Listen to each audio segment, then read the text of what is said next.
In this video, I'm going to give you 5 reasons on why OTFs suck and 2 reasons why they're amazing.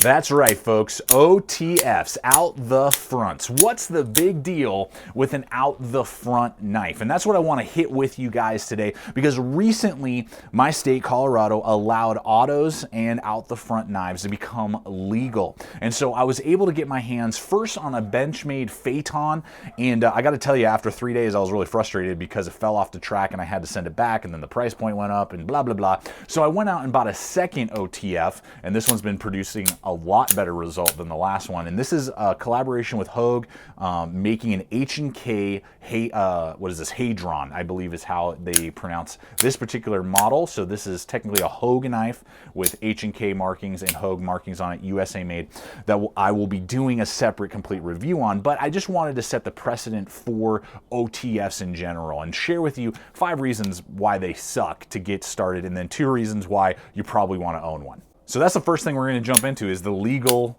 aspect to it. They just became legal in the last year or so here in my state. A lot of states don't allow them. You can't get them on a lot of websites. You have to go to knife-specific websites, and even then, they often won't ship unless, of course, it's legal in that state. So unless you live in a state that is pretty progressive, if you will, with knife laws, then you're not going to be able to ever get your hands on one. So reason number 1 on why OTFs suck is that it's hard to get your hands on one, and a lot of places won't let you own them. Reason number 2 is that because I believe of not only the fact that they have a much smaller market, but also the amount of mechanisms and different things going on with these, and that people will pay, is that most OTFs are super expensive. This guy went for about $250 is what I paid for it. You can easily pay $400 for an OTF, and it's almost impossible to find them for less than $200 anywhere. There are 1 or 2 companies, I believe, that are still producing sub $200 OTFs, but you're usually going to pay over $200 and through the nose on your OTF pocket knife, because the market is willing to pay it, and I believe because not as many people can purchase them, so they cost more per item because they're selling less to the knife community. So if you think about this, this is 154 cm steel, USA made, aluminum handles. If we think of a USA made 154 cm aluminum handled any other, either auto or just normal pocket knife, well, you're going to pay not $200 or $250, you're going to be paid between $100 and $150. So it's almost a $100 markup easily for the same materials, just with a different opening mechanism. Reason number 3 is that there's a lot of moving parts.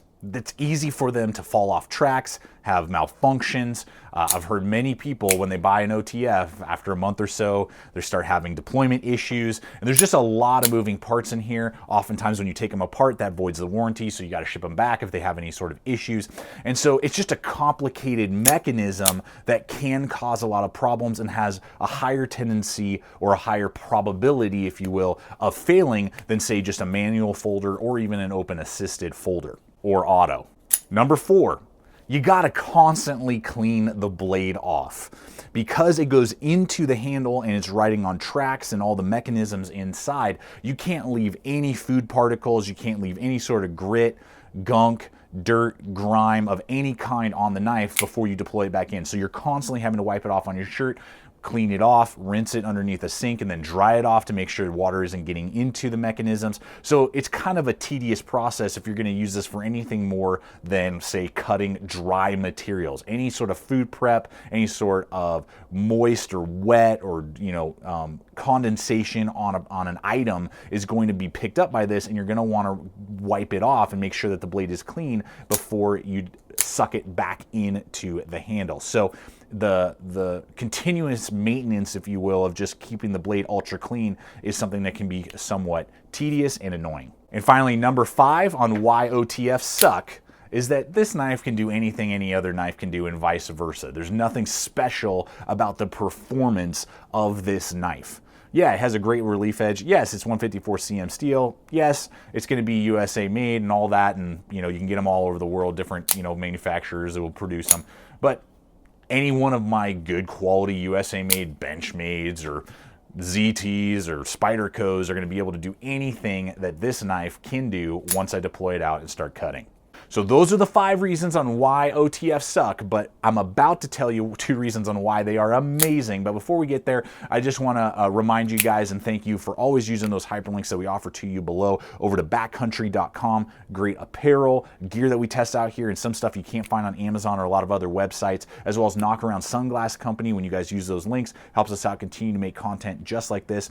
And check out Amazon links that we offer to you below and Blade HQ links. That is where I bought this OTF. That's where I get my OTFs and my autos, as well as many other tools and knives that I buy on a regular basis here. And as I said earlier, I paid $245, $250 for this OTF so I could give you guys this thought process. I threw down a $300 for that Benchmade Phaeton. We'll do that again at some point, but that failure kind of gave me a bad taste in my mouth for a little while for Benchmade's OTF models. But we really appreciate it when you guys use all those hyperlinks. So after this video, if you want to pick up an OTF, check out Blade HQ and check out all the other links for any other items that you may be interested in. Helps me buy gear just like this and make content just like this. So thank you guys for your support, not only with your likes, sharing, but also with those links below. All right, reason number 1 on why an OTF is amazing and you should totally pick one up is it's a freaking OTF. Hello, how cool is this? Over and over again. You want to irritate your wife, your children, your coworkers, get an OTF. It's going to be not only fun for you, but probably irritating for everyone else around you. Mrs. GT is not stoked on days when I'm EDCing this because I'm sitting there playing around, watching movies, goofing around, doing whatever it is. And it's just a fun mechanism. And if you get one, and this Hogue definitely has a nice mechanism, now having messed with this Hogue and the Benchmade, I prefer this mechanism over what the Phaeton had. It just has a little bit smoother traction, a little bit smoother action to it. It's a freaking, it's an OTF, man.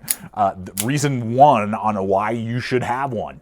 And reason number 2 is that most OTFs are going to be USA made. Most companies that make them are US companies. And regardless, because of the price that they usually are being sold as, you're going to be getting good quality, meaning the materials. The fit and finish is going to be really outstanding. There's just not a lot of companies on the budget end that are making these, so you're not going to get gypped in blade material, in handle material, in fit and finish, in quality of the tool. So you are getting a good quality tool when you buy most OTFs that I've ever seen out there, when I've watched reviews, when I've experienced and held a couple different models now and played not only with the Hogue and a Benchmade, but a few other Microtechs and things like that. I definitely see that you're getting extremely high quality in the materials and in the fit and finish of most OTFs that you're going to find out on the market. So there you have it, folks. I hope that this video has just been entertaining, giving you some food for thought, because that is another aspect to it. I mean, you are paying basically about $100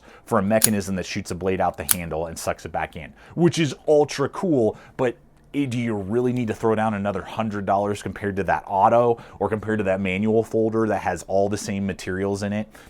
That's up for you to decide. I think that it's more of a novelty than it is a practicality, but man, I think if you have the ability in your state, country, whatever, to own an OTF or two, you totally should, because you are going to get good functionality out of them, and they are super fun to have. And it's just a cool thing to pop out and be like, hey bro, check this out. And everybody wants to mess around with your OTF. So it's a cool idea, cool system. Is it something that I'm going to go drop $3,000 and get myself 4 OTFs? No. So you'll probably see 1 or 2 a year here and there, but it's not something that I'm going to go start, carrying tons of OTFs around. So hopefully this video has just given you what you need to know and given you some entertainment. Check us out on Instagram, Facebook, all the social media, throwing up stuff there all the time. Please subscribe if you're not a current subscriber. Check out the other video popping up right now. We're throwing up content like this every single week. You current subscribers, thank you for your continued support. Hit that bell icon next to the subscription button to make sure that the videos show up in your news feed. Otherwise they may not and get buried. So we always appreciate that as well. And finally, guys, always remember, stay equipped, stay prepared. We'll see you out there.